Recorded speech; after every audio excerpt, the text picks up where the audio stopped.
할렐루야. 하나님의 크신 은혜가 오늘 주의 성전에 나오신 여러분과 또 말씀을 듣고 사모하는 모든 성도들 위해 함께 하시기를 축복합니다.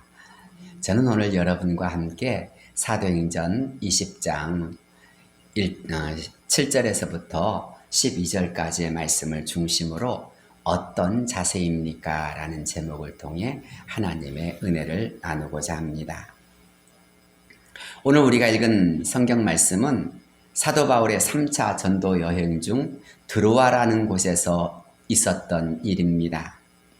사도 바울이 드로아에 왔다는 소식을 듣자마자 사람들이 주일에 예배를 드리려고 한자리에 모였습니다.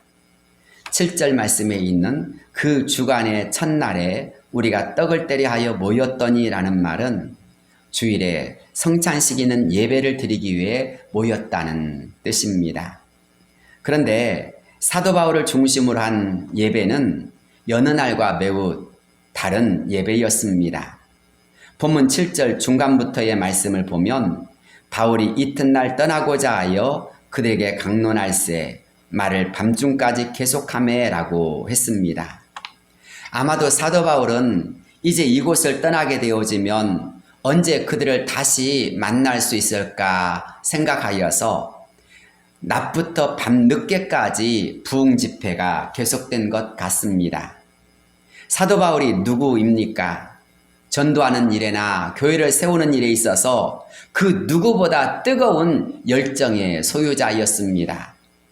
특히 그의 말씀과 사역은 보고 듣는 사람들로 하여금 가슴을 뜨겁게 하는 수많은 간증들로 가득 차 있었습니다. 그래서였을까요? 모든 사람들이 다 열심히 설교를 듣고 은혜를 받고 있었습니다. 그 중에는 유두고라는 청년도 있었습니다. 유두고라는 이름의 뜻은 운이 좋다, 다행이다 라는 뜻입니다. 그의 이름 덕택이었을까요? 유두고는 3층에서 떨어져 죽고 말았습니다.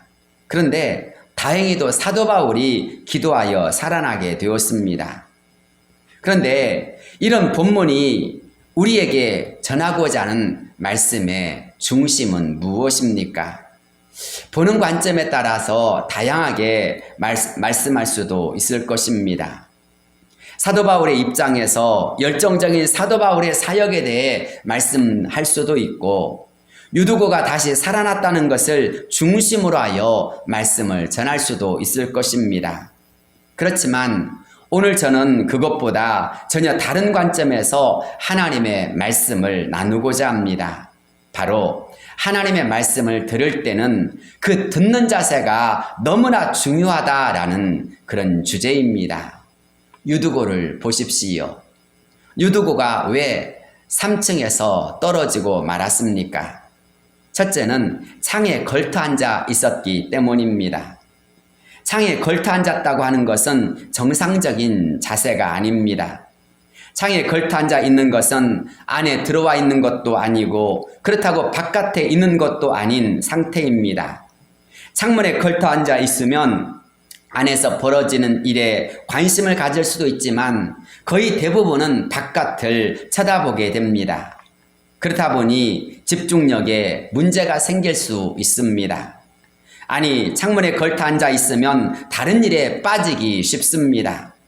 결국 창문에 걸터 앉아 있는 자세는 좋은 자세가 아닙니다. 특별히 예배자로서도 더더욱더 아닙니다. 우리가 잘 아는 대로 하나님 우리에게 너희 몸을 하나님이 기뻐하시는 거룩한 산제사로 드리라고 하였습니다. 이는 너희의 드릴 영적 예배라고 말씀하기도 하였습니다.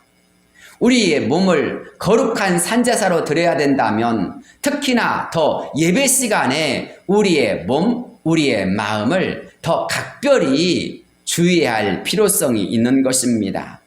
나아가 예배하는 자는 영과 진리로 예배할지니라 라고 하였습니다. 왜 그렇습니까? 하나님은 영과 진리로 예배하는 자들을 찾으시기 때문인 것입니다. 영과 진리로 예배 드리는 자를 찾으시는 하나님 앞에서 우리가 최선을 다해서 예배를 드려야 되는데 유두고는 창가에 걸터 앉아서 이렇게 예배를 드린다라고 한 것입니다. 그러니 예배에 집중할 수가 없는 것입니다. 창문에 걸터 앉아서 예배를 드리는 사람은 예배에 집중하지 못하여서 은혜를 받지 못할 수밖에 없습니다. 아무리 강력한 하나님의 말씀이 선포되어질지라도 그것이 귀에 들어오지도 않고 또 그것이 나에게 주시는 하나님의 말씀이라 여겨지지도 않습니다. 그래서 다른 사람들의 반응이나 눈치를 살피게 되어지고 다른 상념에 잠길 수밖에 없는 것입니다. 결국 가장 중요한 자리에 있을지라도 가장 중요한 은혜와 기회를 다 놓칠 수밖에 없는 것입니다. 사랑하는 성도 여러분, 예배를 드릴 때 어떤 자세로 또 어떤 자리에서 예배를 드리느냐, 그거 아무것도 아닌 것 같지만 매우 중요하다라는 것이지요.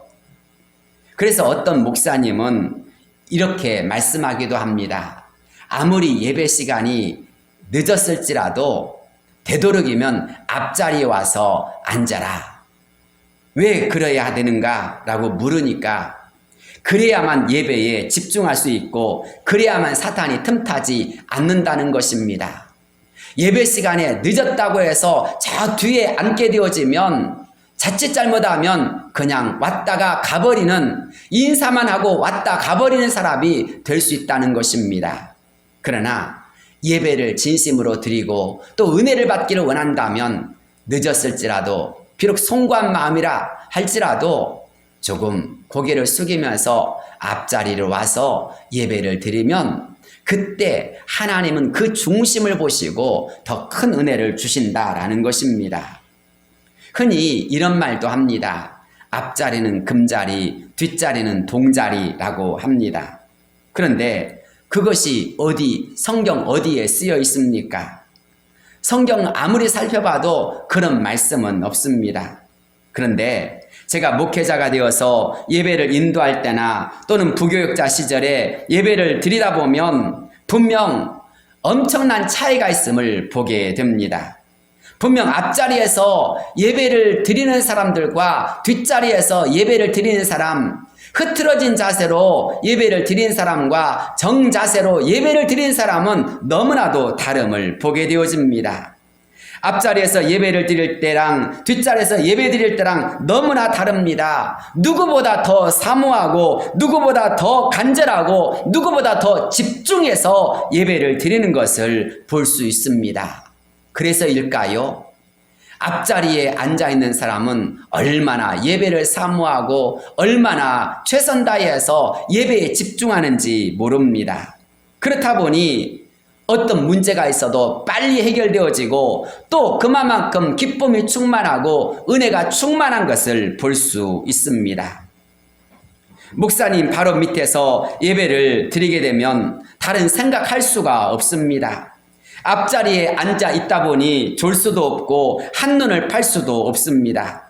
목사님이 마음에 안 들어도 목사님만 똑바로 쳐다볼 수밖에 없습니다. 또 뒷사람들 때문에라도 자세를 바르게 할 수밖에 없습니다. 그런데 놀랍게도 그런 사람들에게 은혜가 더 크게, 더 많이, 더 빨리 임하더라라는 것입니다. 사랑하는 성도 여러분, 여러분들 가운데서도 혹시 은혜를 많이 받기를 원하는 사람, 또 빨리 받아야 되는 사람이 있습니까?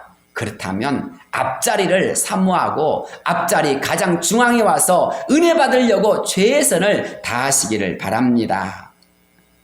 그런데 놀랍게도 그런 사람에게 은혜가 임한다는 것이고 또 그들의 말을 다 들어보면 이런 말을 하는 것입니다.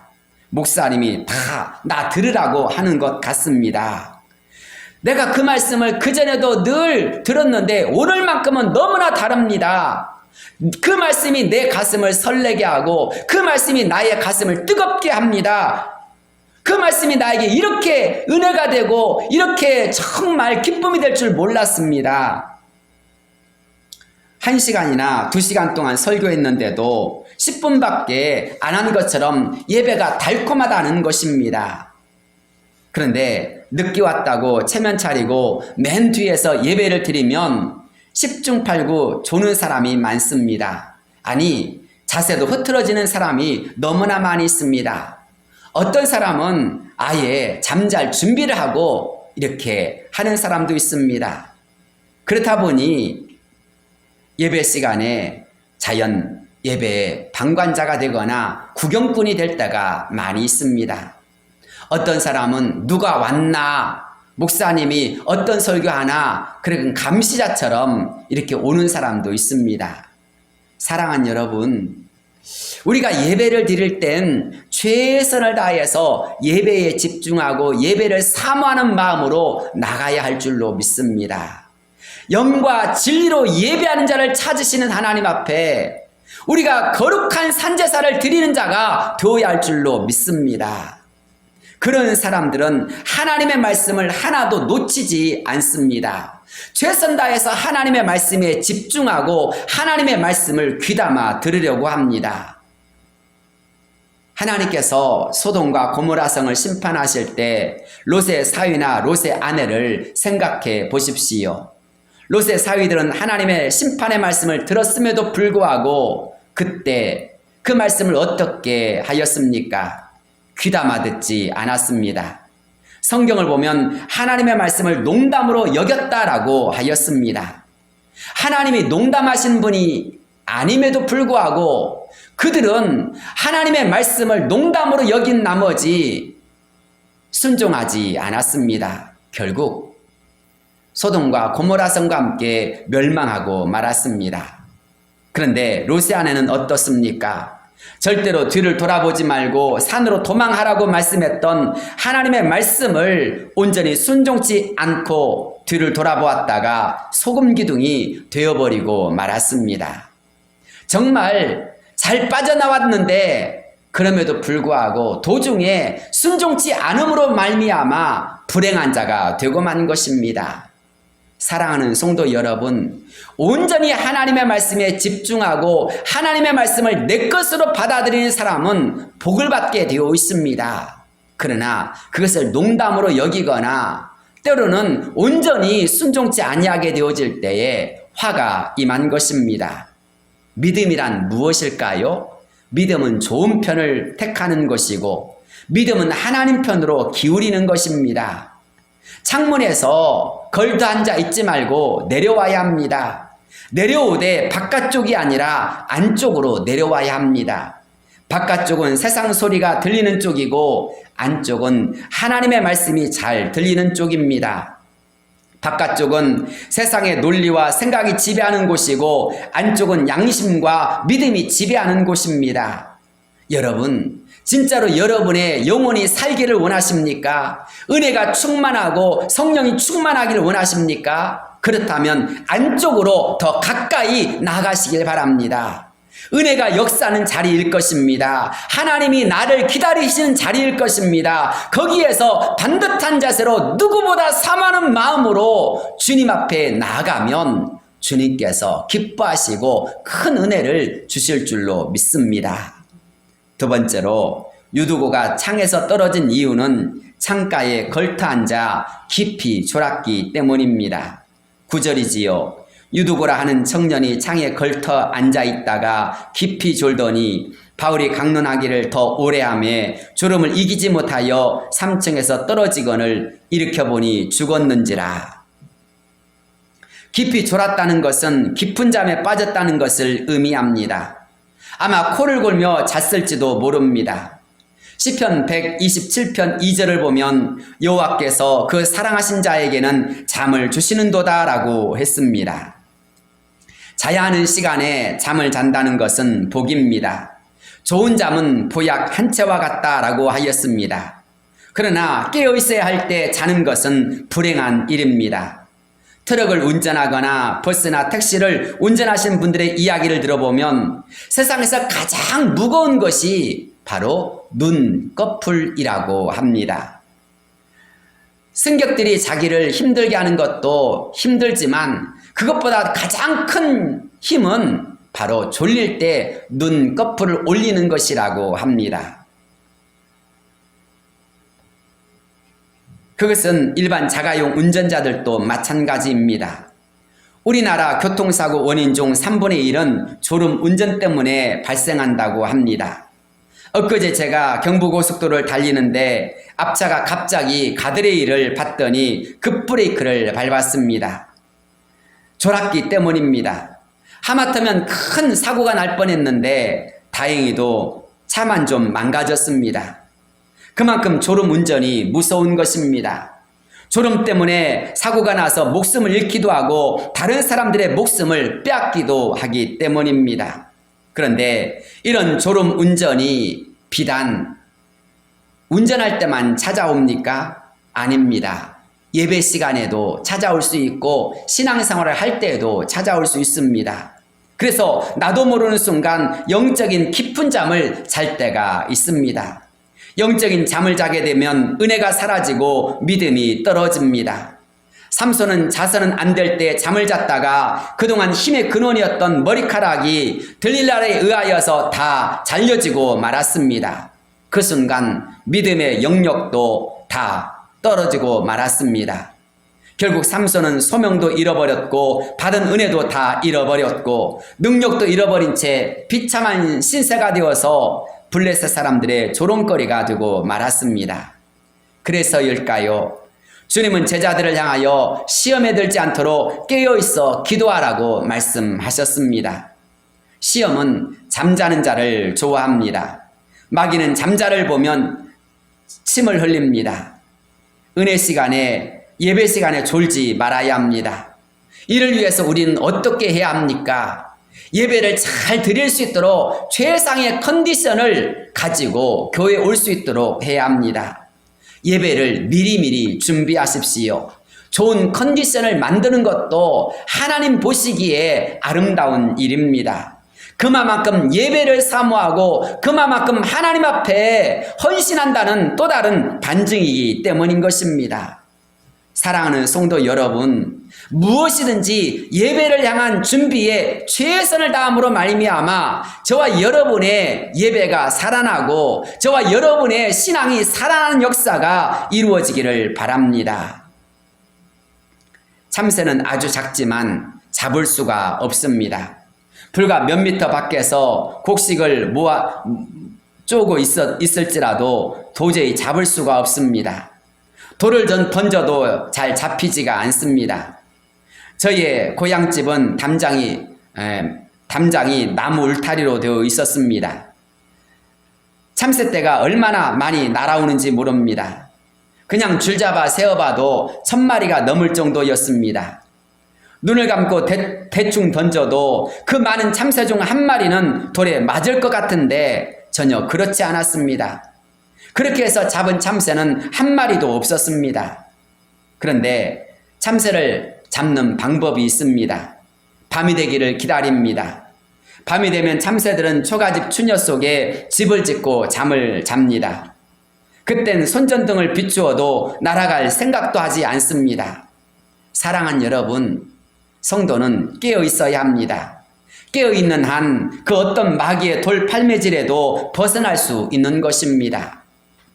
창문에 혹시 걸터 앉아 있진 않습니까? 그곳에서 깊은 잠에 빠져 있진 않습니까?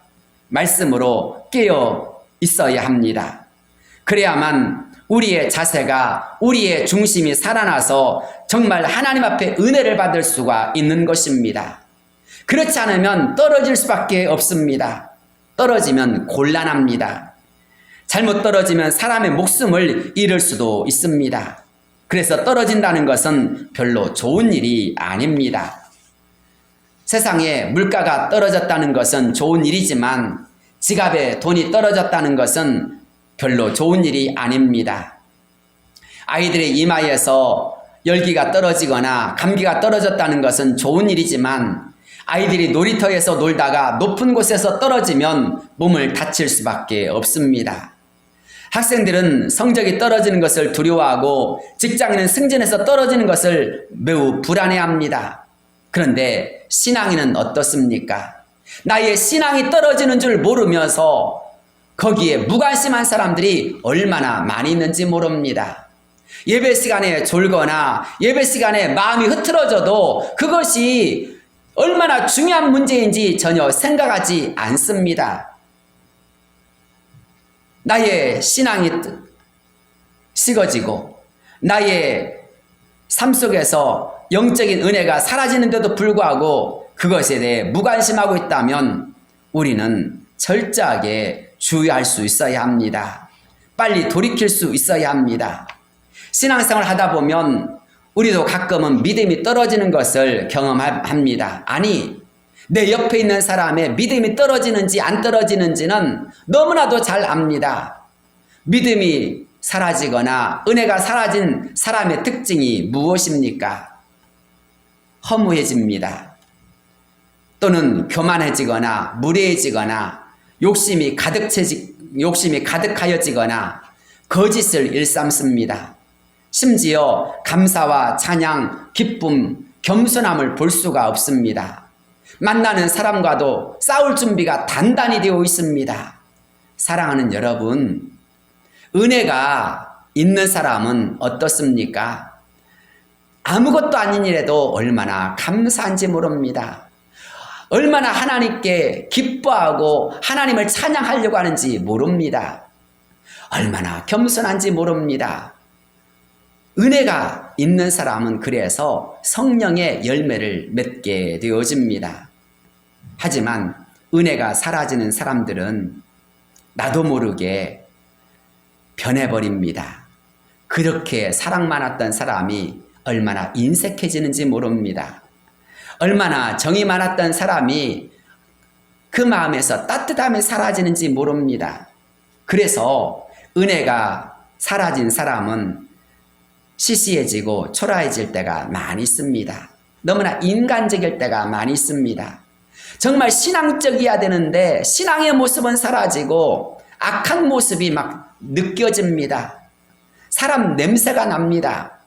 여러분, 저와 여러분의 마음속에서 정말 은혜가 충만한 자가 되어서 은혜로운 성도가 될 수 있기를 바랍니다. 그래서였을까요? 누가복음 22장 32절에서 예수님은 베드로에게 이렇게 말씀하십니다. 시몬아 시몬아, 보라, 사탄이 너희를 밀 까부르듯 하려고 요구하였으나 그러나 내가 너를 위하여 내 믿음이 떨어지지 않기를 기도하였노니 너는 돌이킨 후에 내 형제를 굳게 하라. 예수님은 베드로의 믿음이 떨어져서 예수님을 부인할 것을 아시고 베드로에게 이렇게 말한 것입니다.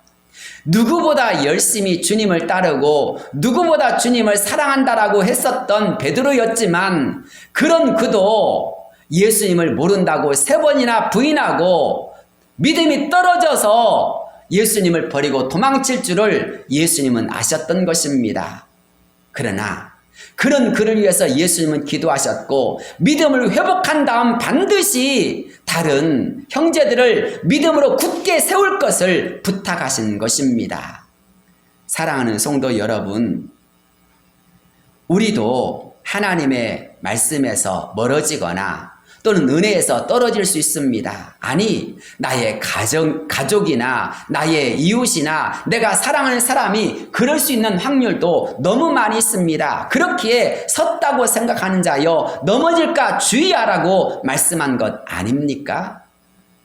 최선을 다해서 나의 신앙을 살리는 자가 되어야 할 줄로 믿습니다. 내 주변의 사람들을 살리는 자가 되어야 할 줄로 믿습니다. 이를 위해서 필요한 것이 무엇입니까? 깊은 잠에 빠지지 않도록 내가 먼저 깨어 있어야 한다라는 사실입니다. 3번째로, 창가에서 떨어진 자를 교회는 살릴 수 있어야 합니다. 하나님께서는 창가에서 졸다가 떨어져 죽은 유두고를 어떻게 하셨습니까? 예배 시간입니다. 말씀의 시간입니다. 그런데 그렇게 예배에 대해서 전혀 주의하지 않고 그렇게 졸다 떨어져 버린 이런 유두고를 하나님은 그대로 내버려 두셨습니까?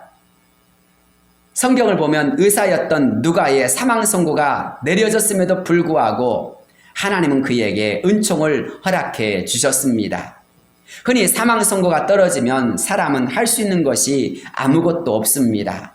더욱이 이 청년은 예배 시간에 졸다가 떨어져 죽었기 때문에 어떻게 생각해 보면 하나님께서 벌 내리신 거야 라고 말할 수도 있을 것입니다. 그런데 한번 생각해 보십시오. 예배 시간에 이런 일이 생기면 어떻게 되겠습니까? 은혜스러웠던 예배 분위기가 갑자기 큰 충격과 혼란과 공포의 장소로 변했을 것입니다. 그 순간 성도들은 이거 어떻게 하면 좋을까라고 난리가 일어났을 것입니다. 어떤 사람은 설교를 길게 했던 사도 바울을 탓하기도 했을 것이고, 또 어떤 사람은 이렇게 예배 드리는데 하나님께서 이러실 수 있습니까? 라고 하나님을 원망할 수도 있었을 것입니다. 아무튼 제일 기쁨으로 가득하고 은혜로 넘쳐야 되고 거룩해야 할 예배가 한순간에 난리가 난 것입니다. 그런데 생각해 보십시오. 이렇게 교회가 난리가 나면, 또 그래서 예배를 망치게 되면 누가 제일 좋아하게 될까요? 바로 공중곳에 잡은 사탄이지 않겠습니까? 사탄은 교회가 서로 싸우는 걸 좋아합니다. 교회가 예배를 드리는 것을 포기하는 것을 얼마나 좋아하는지 모릅니다. 사탄은 끊임없이 교회가 서로 싸우고 또 혼란스럽고 또 그래서 다투는 것을 너무너무 좋아합니다. 그런데 이런 일에 있어서 하나님은 사단이 좋아하도록 가만두시지 않았습니다. 오히려 사도 바울로 하여금 계속 예배를 드릴 수 있도록, 말씀을 전할 수 있도록 도와주셨습니다. 그 방법이 무엇입니까? 바로 이 유두고를 살펴서 그를 살리신 것입니다. 사도 바울은 하나님의 능력을 의지하여 이 청년 유두고를 적극적으로 살피기 시작했습니다. 그에게 엎드려서 그를 위하여 간절하게 기도했습니다. 아마 엘리사가 했던 방법처럼 그도 역시 바로 유두고 위에 엎드려서 간절하게 기도했던 것 같습니다. 그래서였을까요? 하나님은 유두고의 생명이 살아나도록 역사해 주셨습니다. 아마 그 안에 생명이 있음을 느낄 때까지 바울이 믿음을 가지고 기도하고 또 기도했기 때문이기도 합니다. 사랑하는 성도 여러분, 생명의 근원은 하나님이심을 믿으십니까? 능력의 하나님이심을 믿으십니까? 그렇다면 사도 바울처럼 우리도 죽은 자를 향하여서, 정말 어려움 당한 자를 향하여서 엎드릴 수 있는 자가 되어야 할 줄로 믿습니다. 믿음으로 최선 다해서 엎드리며 하나님 앞에 구한다면 하나님께서는 그들을 통해서 이런 놀라운 역사를 이루어 주실 줄로 믿습니다. 어떻게 생각해 보면 의사였던 누가가 이 사람 죽었습니다라고 했을 때 더 이상 사도 바울도 지식인이라면 아무것도 하지 말아야 했을 것입니다. 그럼에도 불구하고 사도 바울은 유두고 위에 엎드렸습니다. 왜 그랬습니까? 바로 부활의 주님을 믿었기 때문입니다. 생명을 주시는 하나님을 믿었기 때문입니다. 그렇습니다. 하나님은 죽은 자를 다시 살리실 수도 있는 분이십니다. 하나님은 나사로를 살리셨고 주님을 죽은 자 가운데서 3일 만에 살리신 분이셨습니다. 그렇기에 이렇게 죽은 자를 다시 살리실 수 있는 하나님을 믿었던 바울은 유두고 위에 엎드러질 수 있었고 유두고를 위하여 간절하게 기도할 수 있었던 것입니다. 이때가 언제였습니까? 무교절이 지난 직후였습니다. 즉 예수님께서 부활하셨던 초실절의 시기와 거의 맞물렸던 때였습니다. 더 나아가 이 예배가 어떤 예배입니까? 성찬 예배가 진행되고 있는 예배였습니다.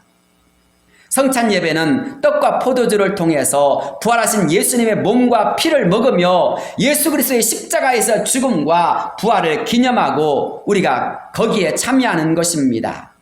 사랑하는 성도 여러분, 성찬을 통하여서 우리는 바로 예수님께서 내가 곧 부활이요 생명이니 나를 믿는 자는 죽어도 살겠고 무릇 살아서 나를 믿는 자는 영원히 죽지 아니하리니 이것을 내가 믿느냐라는 것을 다시 새기지 않습니까?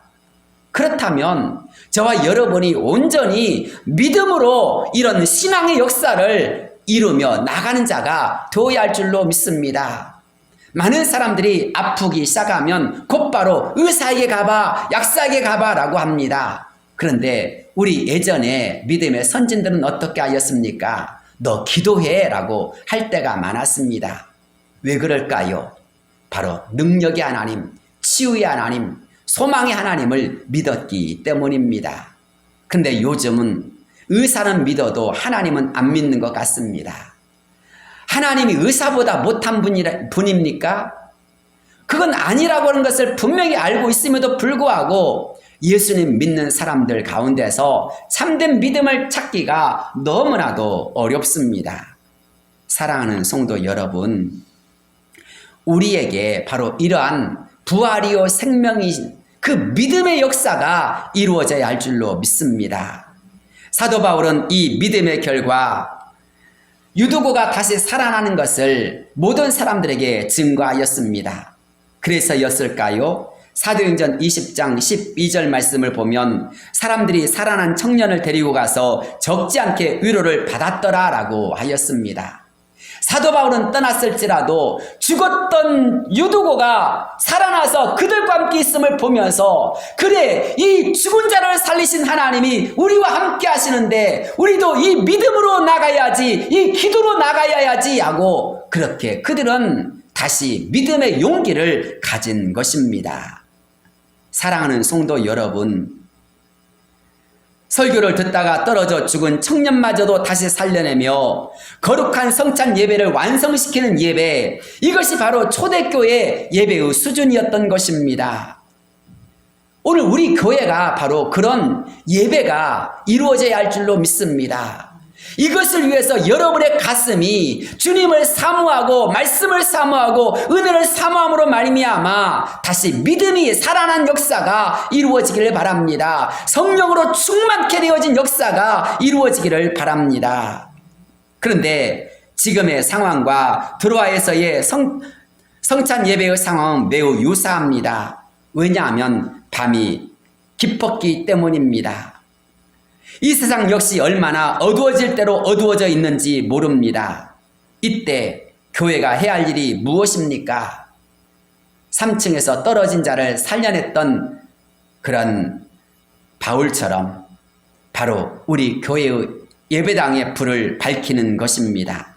그래서 빛을 비추는 교회가 되어야 합니다.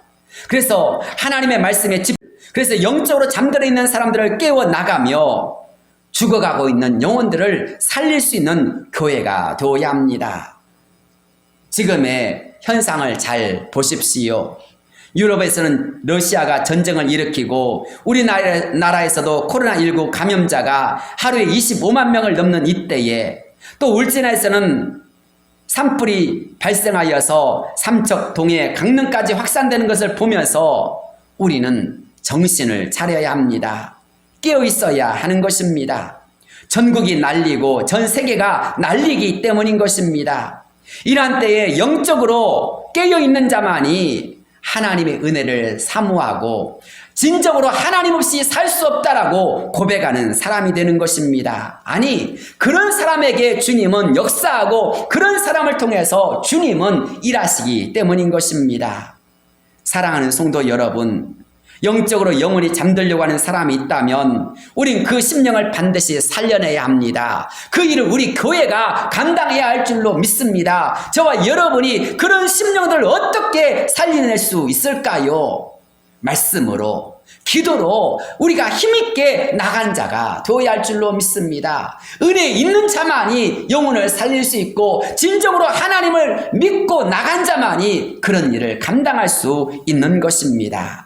그것이 우리 교회의 역할입니다. 마치 바울이 유두고를 살려낸 것처럼 저와 여러분도 예수님의 이름으로 전진하고 예수님의 이름으로 충만한 가운데 이런 역사를 감당하는 모든 성도들이 되시기를 주의 이름으로 축원합니다. 기도하겠습니다. 거룩하시고 은혜로우신 하나님 아버지, 우리가 하나님께 예배를 드릴 때에 영과 진리로 예배하는 자가 되게 하여 주옵소서. 하나님이 찾으시는 예배, 하나님이 받으실 만한 예배가 되게 하여 주옵소서. 이를 위해 간절한 마음으로 기도하오니 우리가 바로 그러한 산 예배자가 되기를 원합니다. 우리의 마음이 오직 주님의 말씀에 집중하며 오직 주께로 더 가까이 나간 역사가 이루어지게 하여 주옵소서. 말씀의 시간에, 예배의 시간에, 은혜의 자리에 있음에도 불구하고 집중하지 못함으로 말미암아 3층에서 떨어져 죽었던 유두고처럼 우리도 그런 실수를 하지 않도록 도와주옵소서. 진정으로 우리 모두가 예배의 감격자가 되길 원합니다. 예배를 통하여서 은혜가 충만한 자가 되기를 사모합니다. 주여 구하오니 우리에게 이런 은혜를 허락하여 주시고 그런 예배의 감격, 예배의 은혜가 넘치는 자로 삶을 살게 하여 주시옵소서. 특별히 기도하오니 우리 중에 수많은 사람들이 영적인 단잠을 자다가 때로는 기쁨을 잃어버리거나 때로는 감사를 잃어버리거나 찬양을 잃어버린 사람들이 너무나 많이 있습니다.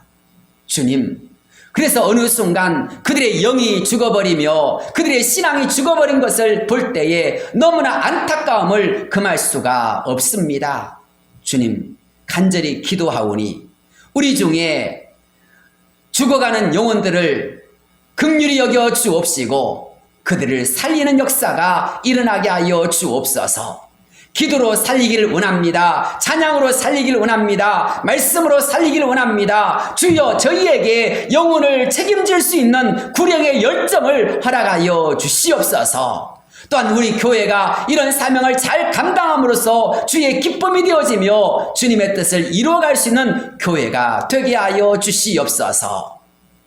간절히 기도하오니 우리의 가족이 주 안에서 성령 충만하길 원합니다.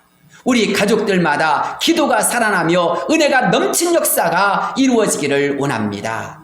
주님, 우리 가족들의 신앙도 주께서 돌봐주시사 은혜로만 채워주시옵소서. 예수 그리스도 이름으로 간절히 기도드리옵나이다.